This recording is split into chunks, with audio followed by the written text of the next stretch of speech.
সরকারি হাসপাতালে নেই ভ্যাকসিন। দীর্ঘক্ষণ লাইনে দাঁড়িয়ে থেকেও ভ্যাকসিন পেলেন না রোগী। পরে হাসপাতালের তরফ থেকে টাঙিয়ে দেওয়া হলো নোটিশ, যাতে লেখা কুকুর বিড়াল কামড়ানোর ভ্যাকসিন শেষ। কবে পাওয়া যাবে ভ্যাকসিন তার নির্দিষ্ট তারিখও দেওয়া নেই। ক্যানিং মহকুমা হাসপাতালের এই ঘটনায় হাসপাতালের বিরুদ্ধে ক্ষোভ উগরে দেন রোগীরা। আমরা ফার্স্ট টাইম ভ্যাকসিন নিয়েছি, আমাদেরকে সোজাসুজি সেদিনই বলে দিয়েছে যে তোমরা নেক্সট টাইম কি ডেটে সকাল সকাল চলে আসবে, যাতে ভ্যাকসিন গ্যাপ না যায়। গ্যাপ গেলে আবার প্রথম থেকে এই ভ্যাকসিন শুরু করতে হয়। তো সেক্ষেত্রে আমরা সকাল সকাল এসে লাইন দিয়েছি, যথারীতি এখানে ভ্যাকসিন নেই। তাহলে আমরা কি করব? এখন ডাক্তারের কাছে গেলাম, ডাক্তারবাবু বললো তোমরা যেখান থেকে পারো ভ্যাকসিনটা নিয়ে নাও।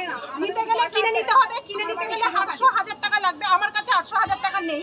অনেক সমস্যা হচ্ছে, এই কাজ বাজ বন্ধ করে দিয়ে আসতে হবে। ওনারা যদি একটা ডেট দেয় সেই ডেটে এলাম, যে আমাদের কবে ভ্যাকসিন দেবে সেই মতো শুনে গেলাম। এ তো বলছে রোজ আসো, রোজ খোঁজ নাও, রোজ চলে যাও। কিন্তু যারা কাজের মানুষ তারা কি করবে? তাই তো পেটে ভাত জুটবে না, প্রতিদিনই এসে এই খোঁজ খবর নিতে হবে। এই প্রসঙ্গে হাসপাতাল সুপারের সাফাই, এই মুহূর্তে হাসপাতালে এই ভ্যাকসিন আসছে না। উচ্চতর কর্তৃপক্ষকে এই বিষয়ে জানানো হয়েছে। মন্তব্য সুপারের। ভ্যাকসিনটার নাম হচ্ছে ARV ভ্যাকসিন, অ্যান্টিরেবিস ভ্যাকসিন, যেটা আমরা কুকুর বিড়াল কামড়ানোর জন্য দিয়ে থাকি। আমাদের যখন যেমন সাপ্লাই থাকে আমরা ঠিক সেভাবেই দিয়ে থাকি। তো আমাদের এই মুহূর্তে সাপ্লাই নেই।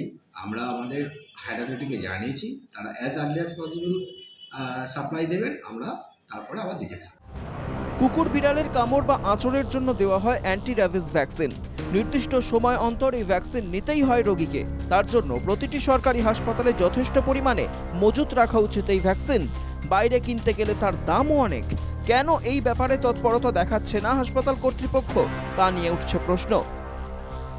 ক্যানিং থেকে সৌরভ বিশালের রিপোর্ট, NKTV বাংলা।